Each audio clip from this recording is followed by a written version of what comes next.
Jangan lupa like, comment, and subscribe channel YouTube TVRI Bengkulu dan nyalakan lonceng notifikasinya.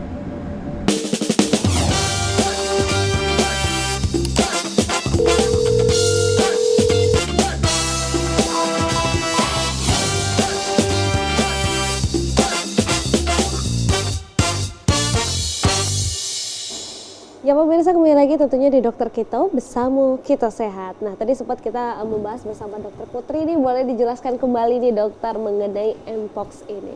Ya,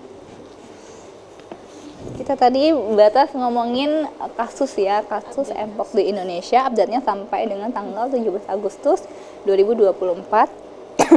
Itu ada 88 kasus terkonfirmasi. Nah, di sini kita bisa lihat peta Indonesia ya.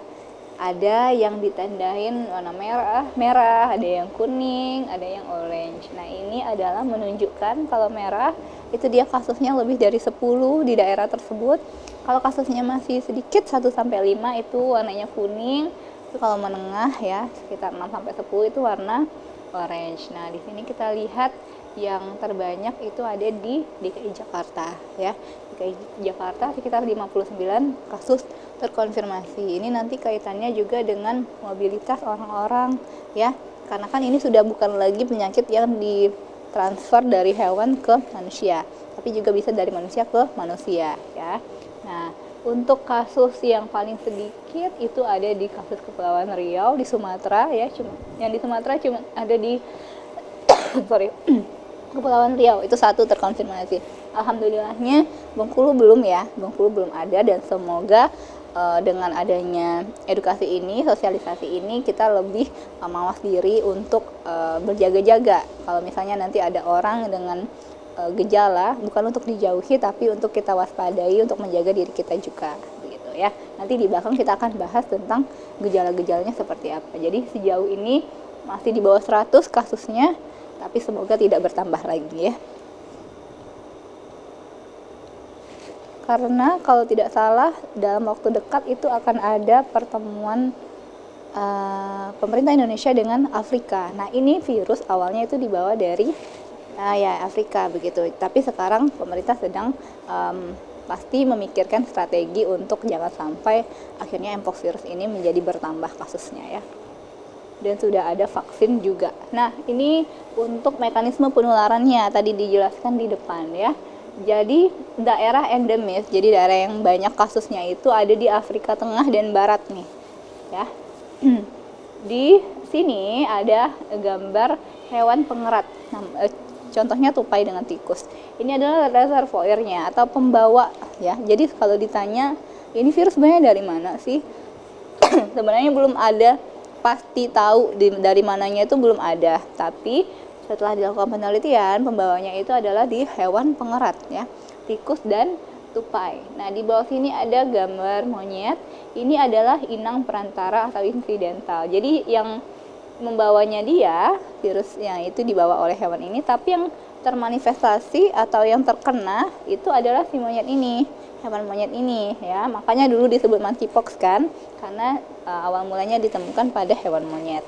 Nah, kalau dulu penularannya itu zoonotik, jadi orang-orang yang dekat atau berkontak erat dengan hewan ini bisa terkena juga atau tertular. Nah, makanya ada yang namanya istilahnya penularan zoonotik. Tapi semakin ke sini akhirnya virus ini juga bisa menular atau bertransfer itu dari manusia ke manusia lewat apa saja ya. Jadi virus ini yang namanya virus ya. Jadi dia bisa terkena lewat kontak erat antara manusia dengan manusia. Nah, semakin kesini kan kita semakin sering berkontak dengan orang-orang ya, bersosialisasi dengan orang-orang, maka penularannya juga dari 1 ke 2 orang, dan mungkin nanti kalau misalnya ada banyak mobile, orang tersebut mobilitasnya tinggi, itu juga bisa akan menginfeksi banyak orang lebih luas lagi. Nah, untuk penularannya itu dia dari kita lihat dulu gambar ini ya. Jadi virus itu dia bisa masuk lewat droplet pernafasan. Jadi misalnya orang batuk tapi kita nggak tahu apakah dia ada Mpox virus atau enggak. Itu kan kita harus menjaga jarak, atau kalau bisa kontaknya minimal.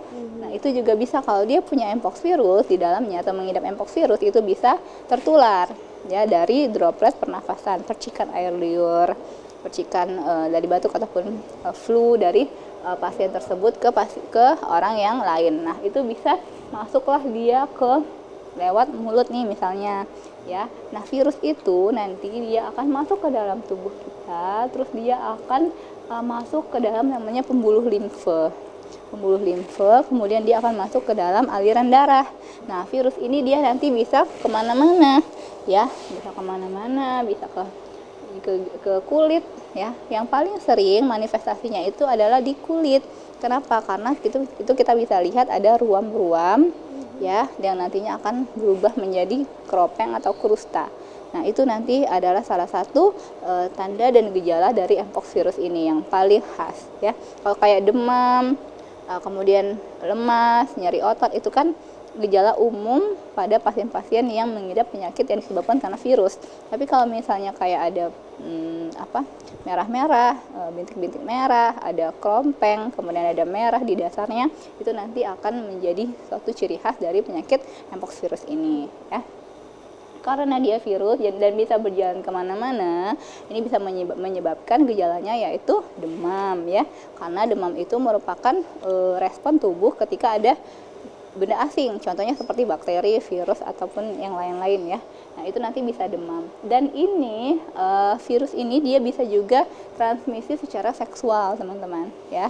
Jadi transmisi secara seksual karena virusnya itu berada di cairan dari semen ataupun mani yang ada pada laki-laki. Makanya ini sangat tinggi tingkat virulensinya atau tingkat penularannya pada orang-orang LSL, maaf ya, laki-laki yang suka dengan laki-laki ya, karena dia jadi ada namanya itu klien atau kelompok virusnya itu 1A, 1B, 2B. Nah, kita itu yang ada di Indonesia itu dia tinggi untuk virus yang menularkan atau ditularkan lewat cairan yang punya laki-laki gitu. Baik, dokter. Tahan dulu dokter, tadi juga sempat disampaikan bahwa ada virus A, B, Ya, dan C 1A, tadi ya? 1B, 2B. Oke, nah itu mungkin apa dokter bisa dijelaskan kembali, tapi setelah jeda para berikut ini tetap di Dokter Kita.